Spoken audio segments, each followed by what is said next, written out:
then the Chiefs respond with the big hits of their own. Now, Good Chiefs support at the stadium today. let's go! News, views, and behind-the-scenes chats from Sandy Park. This is the Exeter Chiefs podcast with Rhino and Bentos. So who are you then? I'm Chris Bentley. And we lost you towards the end of the season. Yeah, we did. It all got a bit busy. We had some pinch points. We had progression games that we've never had before, and I was commandeered to stay on deck and work pretty much non-stop every hour that God sent, along with the rest of the ticketing team at the club. Sounds like we need a violin. The smallest violin in the world, I'll be honest. You probably play it with your thumb and forefinger. Welcome back onto the podcast, and today we welcome a man that you'll probably know as the guy who's drilling the players by the North Terrace or the Southwest Com stand during the game, keeping them warm. Mark Twiggs.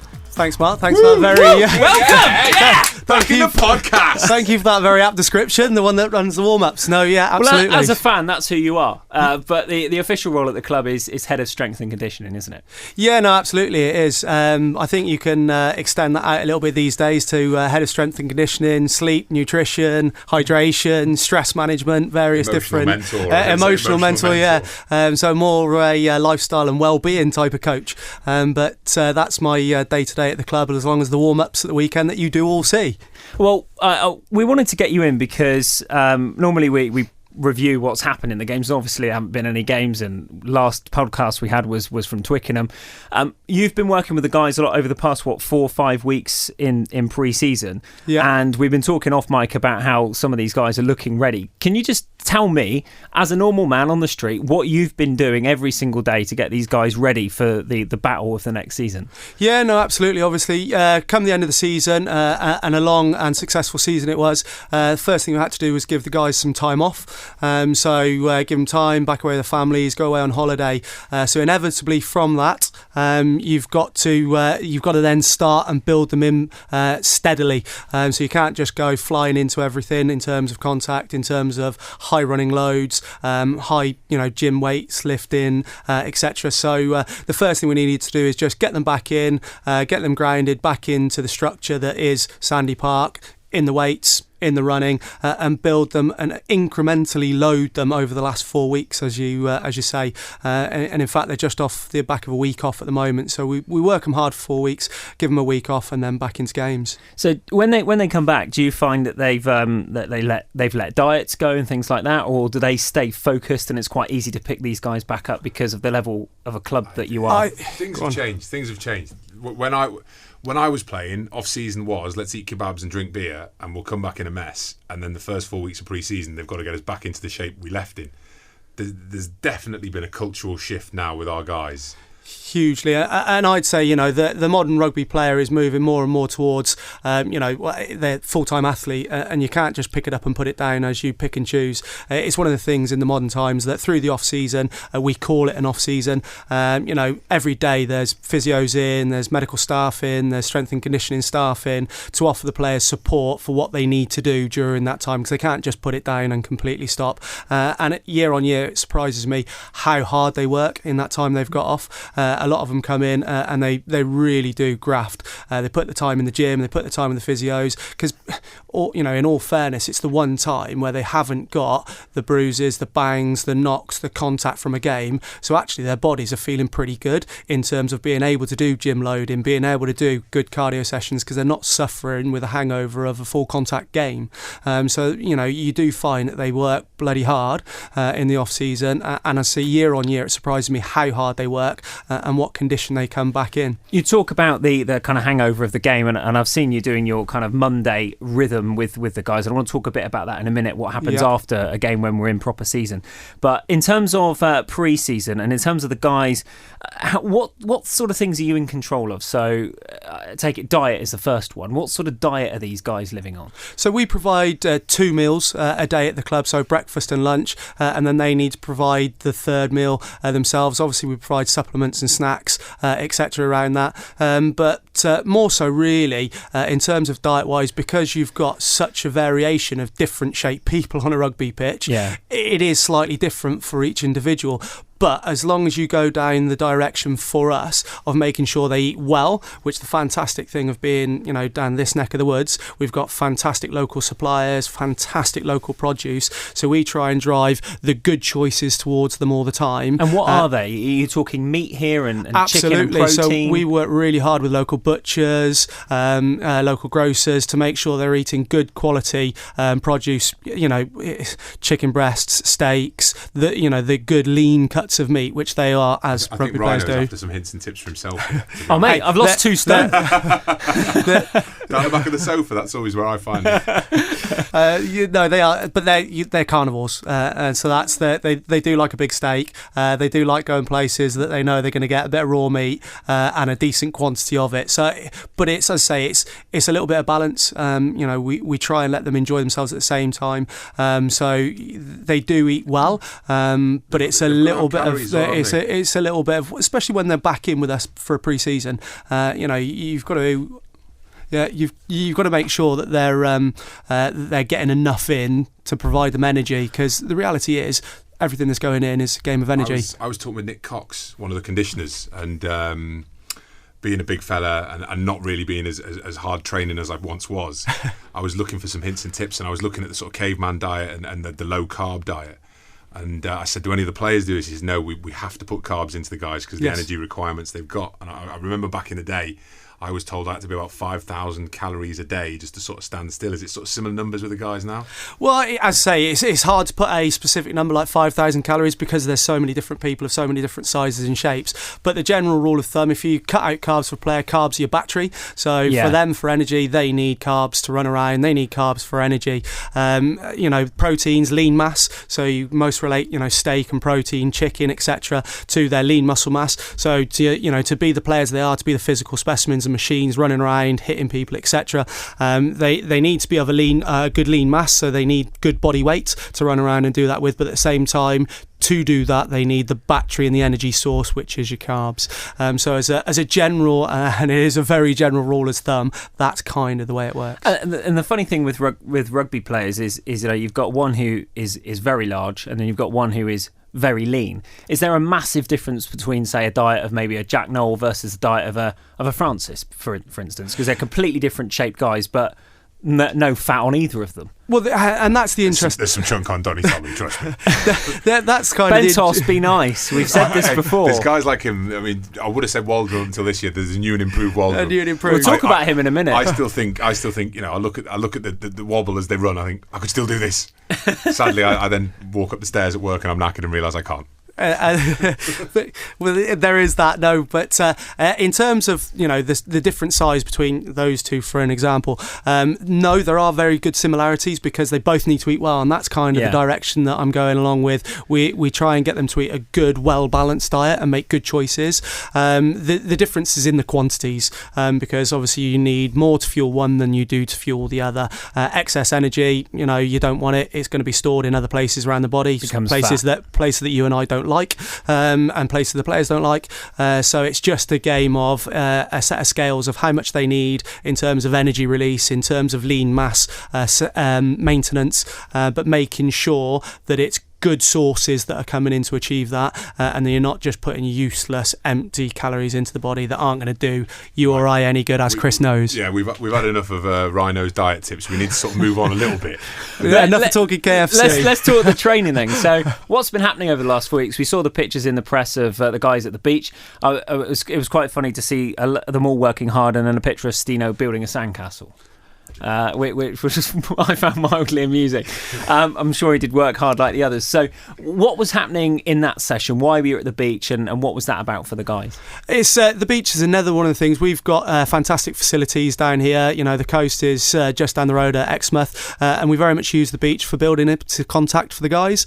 As we were saying sort of earlier, when the guys come off that little break, they haven't done contact for 3 or 4 weeks, so going straight into full bore normal contact, it would be a bit of a risk. It would be a bit of a step that you say, you're not in control completely of how you're doing it. So we very much look at those beach sessions as a step process to building back into contact, where we've got a slightly softer surface. We can do stuff out in the water, and truthfully told, it's a bit of a man's test down there. You've got to dig in. It's a little bit hard. It's grind for those guys to get in, and it's a nice change. It's not at Sandy Park. It's a break from the daily in and outs and everything that they do in the gym and out on the pitch in terms of what we provide when we're at Sandy Park. So it's a nice facility for us to go down and use and really push the players quite hard physically in terms of the contact. Talking of man test. You're obviously your roots and heritage is with the Royal Marines Commandos.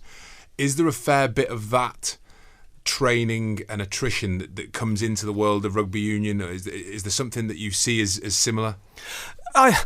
It's a difficult question, but I think there's some of the mental approach in terms of just the way you are as an individual that I have from those days that I was in, and I bring into what I do. But I think every, the modern rugby player has to be good mentally at dealing with many different situations.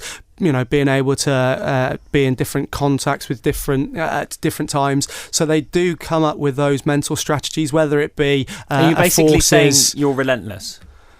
Yeah, but I think they are as well. I don't think it's. I think there are similarities between the two worlds, but I don't think you need one world without the other. Yeah. I think there are huge similarities between people in the forces and rugby players, because I think it does bring that little bit of mental spark where they kind of, in a way, they like pain. They don't run away and hide from that kind of stuff. They put themselves at the front. They stand up to be counted for. So I do think there are similarities, but I don't think you necessarily have to be in one or the other to be good at one or the other, if that makes sense. So talking about some of the players then, we were talking about Waldrum a moment ago. Looks like he's lost a bit of weight. Is that strategic? Well, no, Tommy's, as we know, he picked up a knee injury at the end of last season. So he's actually had to work through, we were saying players had an off-season. He's actually had to work hard through the off-season. And I think if anyone looks at him now, you can see the hard work that he has put in all the way through that off-season with medical staff and with the S&C staff that have been in and working with him. And he's looking very, very sharp at the moment, very fit, very strong, and hopefully all that hard work is going to pay off. In part of the training that the guys do, the running in the pool, why is that? They're big guys, so some of the movement we get to do in the pool, like on a Monday for example, is just to get the body moving again, to get them going. But any movement we can do where we offload a bit of the weight is a good thing, because we're able to get their muscles firing, to get a flush effect, if you like, to get them recovering because of the compression of the water. So we find the water running just a very, very useful tool, and that's the fantastic thing about having a David Lloyd just across the road from us and having a great working relationship with those guys. Clubs available. just throwing a disclaimer in there, I like don't it. know what we're like on the radio. Can we say that? Well, it's the Chiefs podcast, and Mr. Corporate has just spoken up. That's what he pipes in when I get myself in trouble in terms You're of. not in trouble. You're not in trouble. He'll send them an invoice for the plug. It's fine. That's good. We talked a little bit about Mondays then. So Mondays after a game in full season, you're in early at David Lloyd, and the guys meet up with you at kind of 6:30. What's the drill? Because they're getting massages and stretches, and what's that all about? This is fascinating for me as well, because I feel that this has been the biggest shift. Because I have to refer to what I know. I played rugby for 13 years. There's a massive emphasis now on recovery, recuperation and prehabilitation, more so than I've ever seen before. And we had the team photo today, and the guys are going out for their pictures, but Rob was running around the corridor saying, get your rehab done first before you go out for this picture. Whereas in the past, we'd all been out on the pitch chucking a ball around being silly. This has been something have you researched? Have you just decided something we're going to put more of an emphasis on? Where's that come from? Because it's massive now. Well, it doesn't take the brains of an archbishop to work out. If you've got the players, the standard of the players we've got, and there's every man in that squad that is a very high calibre professional rugby player now, the main aim for us as performance staff is to make sure we get every minute out of everything they can do on the rugby pitch. And to do that, they've got to be working properly. So, some of the stuff we do on the Monday, for example, we get them in, the physios have a look at them in what we call a screening. So have a look at any knocks they've picked up during the game, whether they're moving well in terms of their lower limb, their upper limb. We then get them in the pool moving once again, just to try and flush through the body, get them up and activated.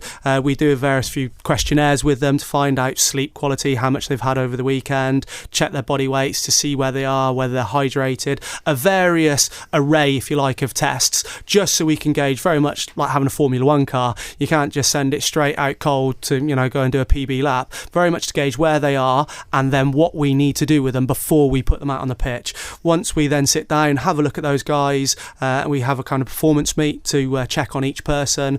We then put a plan in place for anyone that we need to make sure that every player has the best plan going into that week and they get individually managed so that we get the most out of them. Pre-season starts this weekend. Scarlets and then Ulster next weekend, both at Sandy Park. Who are the ones to watch? Who are the ones who are standing out in training? If you can say, if you can't, we understand. Well, that's what there's so many to pick from. You can't kind of pick an individual. For me, it's been a really, really exciting pre-season. Looking at some of the youngsters that we were talking, about before the show, I think some of the youngsters have been absolutely fantastic. The new guys in have really, really stood up and led by example. Truth be told, but then again, you say that you look at some of the guys that were right up there last year. They're putting it's one of those things at the moment. You've got to be careful because you're the conditioning coach. So to say too much could be incriminating because guys will listen. But I think for the example we said beforehand, I thought it was quite a good example. There's a meritocracy within a squad. You've got your senior players and you've got your academy boys, and so it's expected that the meritocracy will be in position, and the squad is picked where you'll have probably a frontline player, a senior pro, and then an academy. We run 3 deep at the Chiefs now. There's 52 full-time players. But what's happened, I think what we've alluded to, is that some of the academy boys have sort of ripped it up and said, well, no, I'm not happy being the academy boy. I'm gunning for the spot. And we can discuss it because it's in the public arena. I think Sam Simmons in the Sevens has been absolutely ridiculous, carving it up for fun. And I think it will be interesting to see how he runs 15-a-side, whether he has the same impact that he's had in the Sevens. And all of a sudden, Mr. Salvi has got a very serious competitor for that foraging spot alongside Ben White. And absolutely, but I also think without the meritocracy side, with my hand on my heart, I can look at what I've seen from both the new, the old and bold, the long-termers, the guys fresh through the door, and really say that the standards that they're putting on themselves in training, in the gym, in everything that they do, that I see at Sandy Park, is of the highest standard at the moment, and it is going to be really exciting. That's why it's very difficult to look and decide who you think is going to start, because I kind of think they all will in their own way. It's it's whether do you they get involved in the selection, or is that more no, very much the coach's side. It's a game of rugby. It's not a game of who's the strongest. So you get them ready, and they we pick get who them they ready want. for the coaches. What about and when the they're coaches playing? Because I know the boys wear heart rate monitors, they wear GPS. Do you give any live feed to the coach during the game to help the substitutions and replacement, where you can see a guy might be knackered, or he's covered a huge distance, or he's had 10 impacts or something like that? Yeah, no, absolutely. We collect, it's no hidden science. We collect loads of data at the moment on the players. We have done for the last 4 years. So in terms of the GPS, how far they run, how fast they run, their heart rates, how hard they're working, and we collect all of that for a purpose. And that purpose is, 1, to gauge how we best treat them when they're in the training week, and 2, then to help the coaches in terms of, we speak to the coaches prior to half time to let them know where the players are, what's going on in terms of the flow of the game, physically for the players in terms of how hard they're having to work. And I think more than not, we notice that it just helps you realise what you already know. A lot of the time it doesn't change your mind. You already have a thought of where they are, and you have the coach's eye, and most of the time the data does just align with that, but it's kind of a good thing to have because it does give you the confidence that's where those players are and that's what they're doing. Quick fire. Go. Players, who is the fastest? At the moment in pre-season, we've got James Short has run 35.1 kilometres an hour, and Sam Simmons, interestingly enough, 33.1. Wow. Who is the strongest? Who can press the most weight? Who can press the most weight? At the moment, Jesse and Shorty, bench press 160. Big Harry Williams, 175. Oh. So some big weights for those that like lifting around. One for the ladies, who can pull the most? Who can pull the most? Ollie Woodburn, funnily old thing. Ollie Woodburn with a big pull of 145, or one of the forwards, Damien Welsh, with 150. Are our PB leaders through the pre-season so far. Wow, that's gone on. So there's some big pulling. Who's got the best anaerobic efficiency? They can run when they're knackered. So the best anaerobic efficiency, believe it or not, young Hayden Thomas, I say young Hayden Thomas, is still churning out there, both leading our AST that we call it, so our anaerobic sprint test, and we did a bit of a team yo-yo test, so what we all know as a bleep test. We did a bit of a bleep test for a bit of fun towards the end of pre-season, and believe it or not, once again, young Hayden Thomas was the the last man standing, last man running. So kudos or cap off to young Hayden. Wow. And then obviously we used to do the Marines Award. Who was the most liked Marine? Tom Johnson won it every year because he just stands up right every day of the week. It's his testimonial, by the way. Everyone check out, Google TJ's testimonial, because if anyone in the history of the club deserved one, Tom Johnson's right up there. But who is the most like a Marine? The most like a Marine? Oh, no, Can you say that? That is a difficult question on a quick fire. He's squirming. You could say it might be one of the boys that works in the conditioning team with you. Yeah, it helps. Who is the most like a Marine? You could say Nick Cox because he's former Marine. Exactly, that's what I was thinking. I'll save you that one. I like it. Put you in a hole, Save the blushes. Yeah. Save the blushes. I like it. Boys, thank you for coming in. The season has landed, and Bentos, you've lined us up some extra guests on the podcast as the weeks progress. So now the season's here. We'll start getting these out every week, every 2 weeks. Thank you very much, boys. No worries. Brilliant. Thanks, Mark. Your behind-the-scenes access to Sandy Park with Rhino and Bentos. Thank you. The Exeter Chiefs Podcast.